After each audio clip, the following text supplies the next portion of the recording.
अब बात करते हैं कि मंगल शुभ ग्रह है अथवा अशुभ ग्रह है। जीवन के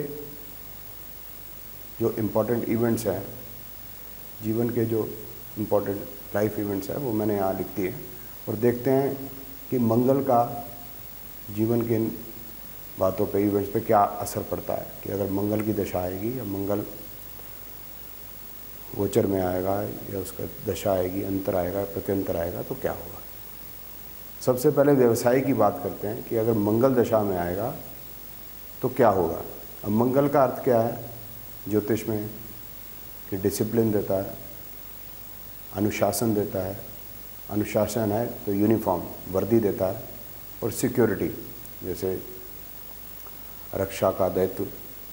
देश की बात करें तो मिलिट्री, स्टेट की बात करें, राज्य की बात करें तो पुलिस, या प्राइवेट सिक्योरिटी भी हो सकती है। तो अगर आपका व्यवसाय आप शुरू करना चाहते हैं या आपकी नौकरी लगनी है तो अगर मंगल आता है तो आपकी नौकरी सिक्योरिटी में लगेगी, मिलिट्री में लग सकती है, आपकी पुलिस में लग सकती है या प्राइवेट सिक्योरिटी है। तो मंगल यहाँ पर क्या होगा, ये शुभ ग्रह हुआ, इसमें कोई समस्या नहीं है।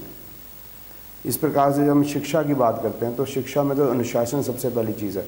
तो यह मंगल अगर आएगा तो अनुशासन देगा। इस प्रकार से स्वास्थ्य की बात करते हैं तो सर्जरी है, शल्य चिकित्सा।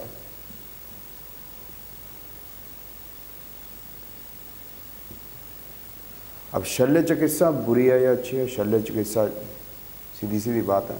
शल्य की चिकित्सा अगर होगी, अगर शरीर में कष्ट है तो शल्य चिकित्सा से ठीक ही होना है। तो इसलिए मंगल जो है शुभ ग्रह हुआ।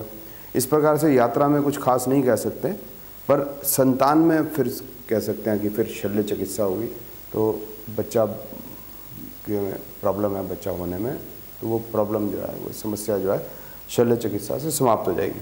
अगर क्रिमिनल केस होगा तो मंगल तो आएगा ही आएगा क्रिमिनल केस के अंदर, और बाकी में बेशक आए ना आए, लेकिन इसमें तो आना ही आना है। पुलिस ने इसमें शिरकत करनी ही करनी है। और संपत्ति की बात अगर करें तो संपत्ति में जो मंगल है वह कारक ग्रह है। तो ये तो संपत्ति दिलाने वाला है।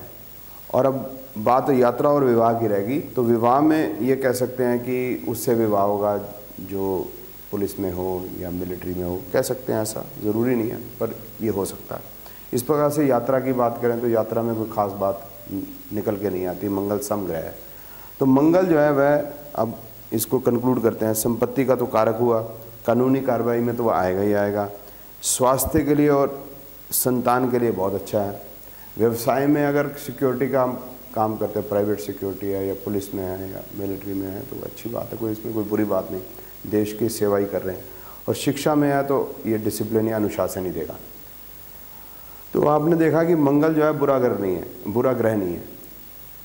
ये कह सकते हैं कि मंगल जो है वह मिलिट्री इक्विपमेंट्स हैं, जैसे टैंक हैं, बंदूकें हैं, लेकिन यह रक्षा के लिए भी तो हैं।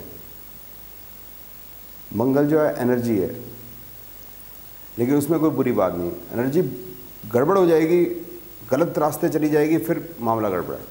लेकिन ये तभी होगा जब मंगल बुरे भाव दर्शाएगा, और मंगल बुरे भाव दर्शाए तो बुरा है ही। तो इस प्रकार से कोई भी ग्रह अगर बुरे भाव दर्शाएगा, चाहे गुरु दर्शाए, तो वह भी बुरा ही होगा। इसलिए आपने देखा कि अधिकतम जो जीवन की बातें हैं उसमें मंगल शुभ ग्रह है। तो अब से ज्योतिष में हम इसको अशुभ ग्रह नहीं मानेंगे, इसको शुभ ग्रह माना करेंगे, जैसा आप देख रहे हैं। धन्यवाद।